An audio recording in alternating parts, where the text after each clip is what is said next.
जिंदगी में कुछ बिगड़ जाए तो घबराना नहीं चाहिए। जिंदगी में कुछ गड़बड़ हो जाए तो घबराना नहीं चाहिए, क्योंकि घबराते वे ही लोग हैं जो बिगड़े हुए दूध से पनीर बनाना नहीं जानते।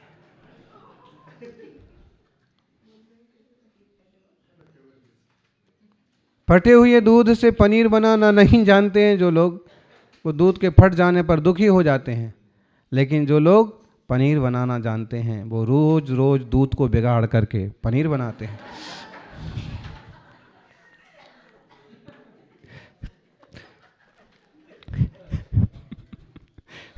तो रोज रोज दूध को बिगाड़ना नहीं है, रोज रोज गड़बड़ नहीं करना है, रोज रोज त्रुटि नहीं करना है।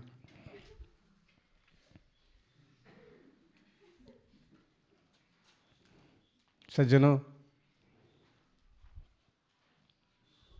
पांव फिसल जाए धोखे से तो क्षम्य है, लेकिन रोज रोज पांव फिसलाना और गिर पड़ना वो ठीक नहीं है। कभी कहीं कोई कमी रह जाए, कहीं कोई गलती हो जाए, उसको सुधार लेना चाहिए। गलती हो भले हो, लेकिन एक गलती दो बार ना हो।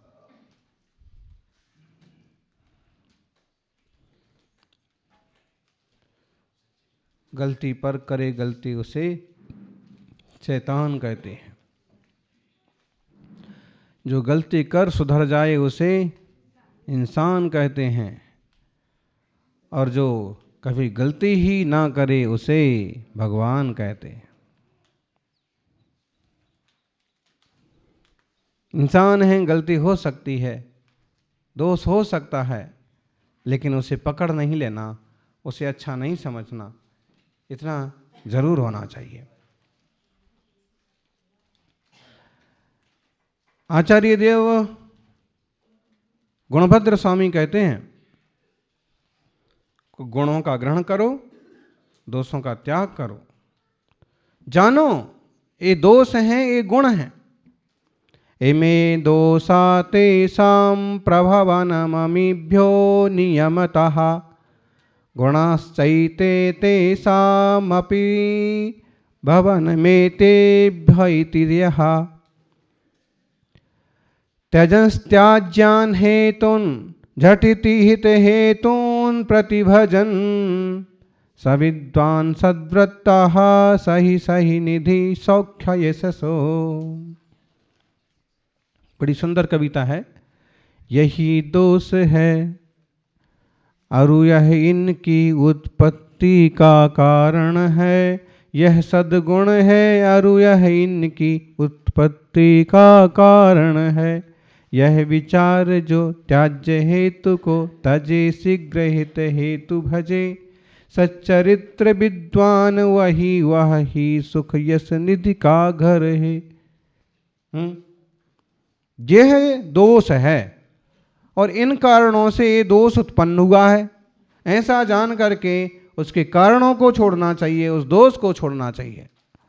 मालूम पड़ता है कि ये चीज़ खाने से हमें रोज़ दस्त लगते हैं, खांसी होती है, मितली होती है, तो उसको चीज़ को छोड़ देना चाहिए। गुणाश्चैते तेषाम् अपि भवनमेतेभ्य इति यः, और ये गुण हैं और ये गुण के कारण हैं, तो उनको स्वीकार करना चाहिए, उनका उपयोग करना चाहिए। त्यजंस्त्याज्यान् हेतून् झटिति हित हेतून् प्रतिभजन्, तजने जैसी चीज़ों को छोड़ दो और स्वीकारने जैसी चीज़ों को ग्रहण कर लो। सविद्वान सद्वृत्तः सही सही निधि सौख्य यशसो, वह ही विद्वान है और वह ही सदाचारी है और वह ही सभी निधियों, यश और सुख का स्वामी बनता है। सम्यक चारित्रवान ही सुख और यश का निधान है। सज्जनों, विवेकी पुरुष निर्णय करते हैं, बिन जाने ते दोष गुणन को कैसे तजिए गहिए। अब ये दोष हैं, ये गुण हैं, इन्हें छोड़ दो, इन्हें स्वीकार कर लो। और वह मूर्ख है कि जान करके भी उसे पकड़े रहें। एक व्यक्ति को दही खाने की बहुत आदत थी। दही, मट्ठा, दही बड़ा, दही से क्या क्या बनता है बोलो? बहुत कुछ बनता है। श्रीखंड भी बनता है, आम्रखंड भी बना देते हैं उसको मिला करके, रसमलाई, लस्सी, जो भी कितनी सारी चीजें बनती हैं। एक अच्छी गोरस की एक अच्छी वस्तु है, पदार्थ है। तो ये जो गुणकारी भी है। और आयुर्वेद शास्त्र में ना गाय का दही, गाय का दूध, गाय भैंस का, बकरी का, इनका दूध, दही, इन सारी चीज़ों के अपने अपने गुण, फायदे, नुकसान बताए। अपन आयुर्वेद की चर्चा नहीं कर रहे हैं, तब भी गाय के हर वस्तु को अच्छा ही बताया है। तुम्हारी जो बीमारी है, जिस ढंग से बढ़ रही है, सर्दी, खांसी, जुकाम वगैरह, तो ये छुड़ा कौन रहा है? तुम तो खाओ, इसके खाने से बहुत फायदे हैं। वो खुश हो गया। अभी तक सब लोग यही कहते थे कि नुकसान है, नुकसान है, नुकसान है। घर वालों की तरफ देखा उसने बड़ी खुशी से कि देखो डॉक्टर ये वैद्य ऐसे आए हैं जो कह रहे हैं कि इससे बहुत फायदे हैं। घर वाले भी हैरानी में पड़ गए कि अभी तक जितने डॉक्टर आए वो सब नुकसान बताते थे और ये फायदा बता रहे हैं। किसी बड़े बुजुर्ग ने टोका कि साहब कैसी बात कर रहे हैं आप, इतनी सर्दी, खांसी, जुकाम बीमारी में तो ये नुकसान ही कर रहा है, इसकी सेहत गिरती जा रही है लेकिन छोड़ता नहीं है। तो उन्होंने कहा वही तो मैं फायदे ही तो बता रहा हूं। बुजुर्ग ने कहा कि फायदे नहीं होते, नुकसान होते। वैद्य ने कहा सुनो मैं आपको फायदे बता रहा हूं। सबसे पहला फायदा, ऐसे बीमार होने पर भी जो रोज रोज दही खाता है, खट्टा खाता है, उसको कभी बुढ़ापा नहीं आता है।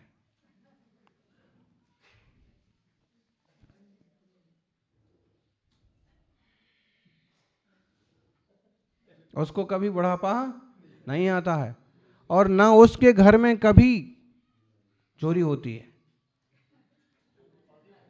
जब तक वो रहेगा तब तक उसके घर में चोरी नहीं होती है और उस पर हाथ उठाने की कोई हिम्मत भी नहीं कर सकता। बुजुर्ग भी सुनते रहेगा कि ऐसा कैसे हो सकता। वो जो सुनने वाला मरीज था वो थोड़ा खुश हुआ, लेकिन बुजुर्ग ने कहा कि कैसी बात कर रहे हैं आप, आखिर इसका मीनिंग बताइए, इसका अर्थ बताइए।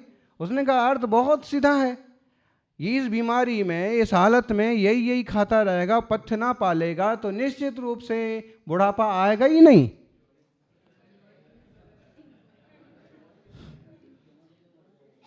बुढ़ापे तक ये पहुंचेगा ही नहीं।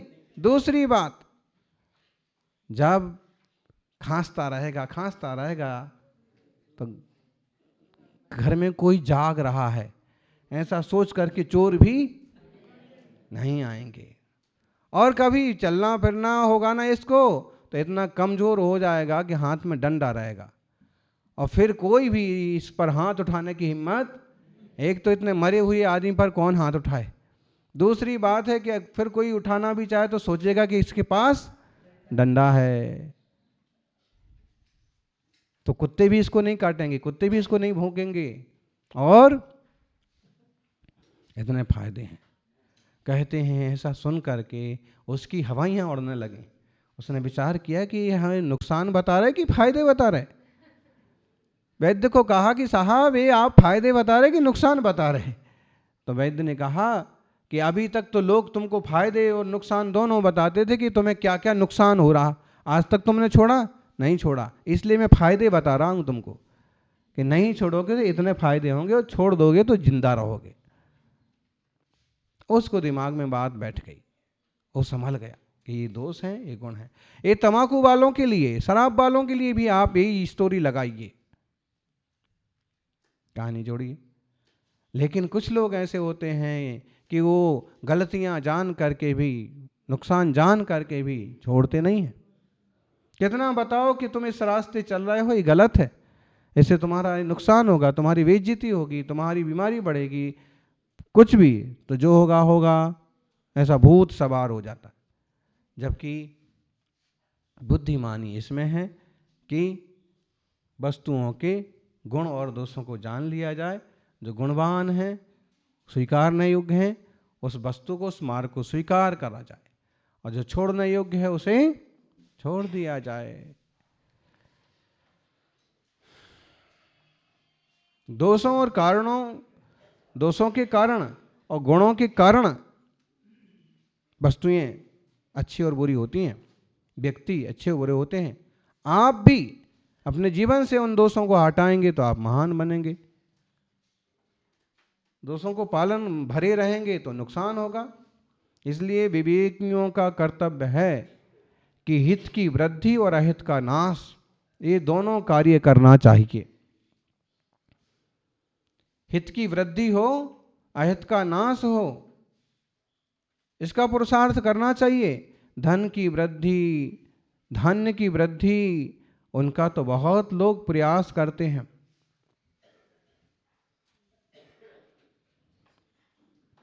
संभालते संभालते भी धन और पैसा बर्बाद हो जाता है, मिट जाता है। लेकिन धन, रुपया, पैसा संभालने से भी ज़्यादा जरूरी है अपने हित की वृद्धि। एक श्लोक लिया है, साधारणौ सकल जंतु सुवृद्धिनाशौ जन्मांतरार्जित शुभाशुभ कर्म योगात् धीमांसायः सुगति साधन वृद्धि नाशः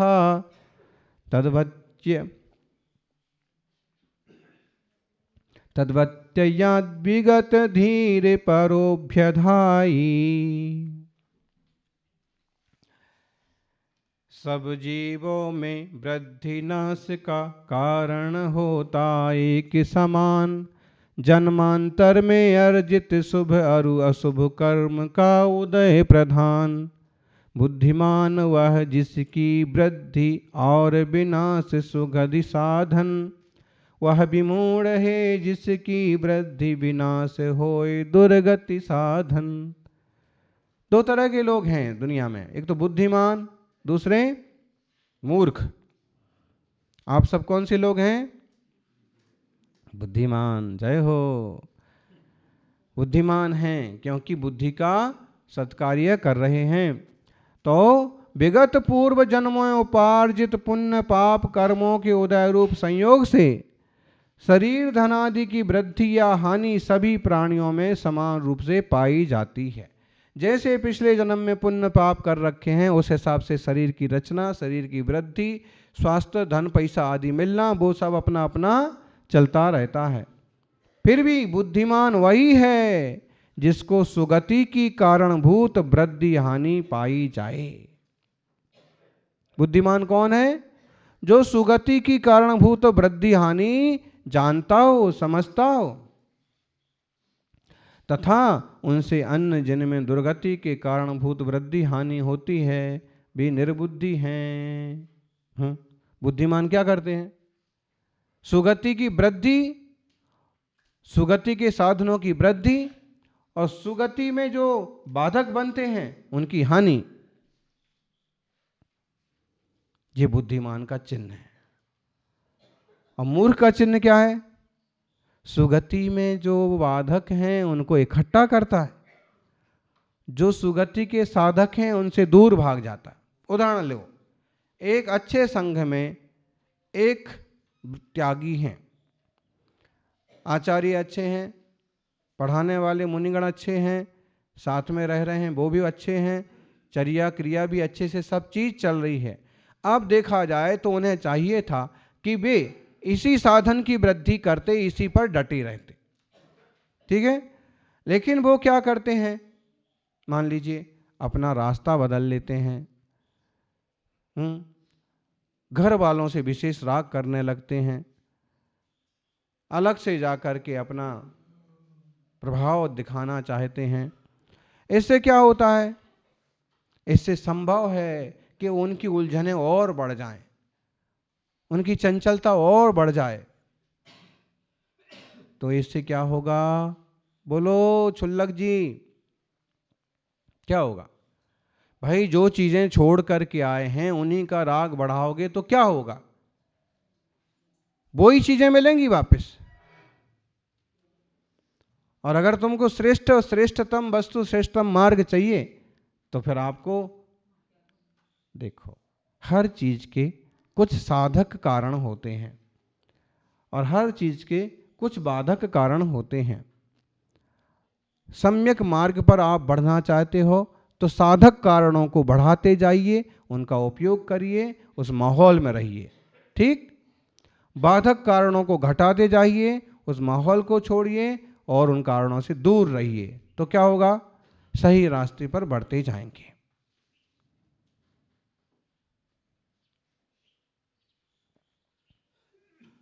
हम सभी इस पर गौर करें। लोक में वही व्यक्ति बुद्धिमान माना जाता है जो धनादि की वृद्धि करता है और दरिद्रता का नाश करता है, और वो मूर्ख है जो धन तो बर्बाद करता जाए और दरिद्रता बढ़ाता जाए।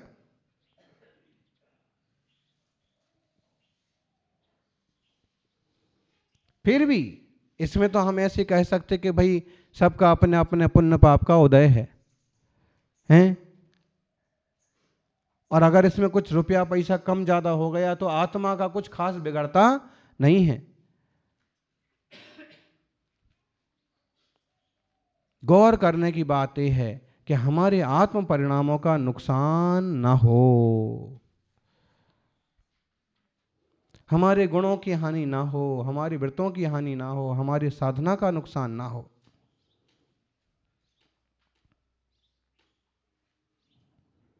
देखो, बड़े बड़े धन वाले राजा वगैरह भी पाप कर करके नरक के पात्र बन जाते हैं। कितना धन था उनके पास, कितने बड़े सेठ थे और तिरंज पर्या में चले गए, मेढक बन गए, बैल बन गए। तो धन बढ़ जाए घट जाए उतना महत्वपूर्ण नहीं है, लेकिन ज्ञान दर्शन चारित्र की निर्मलता बढ़ेगी तो जीव का विकास होगा, उत्थान होगा।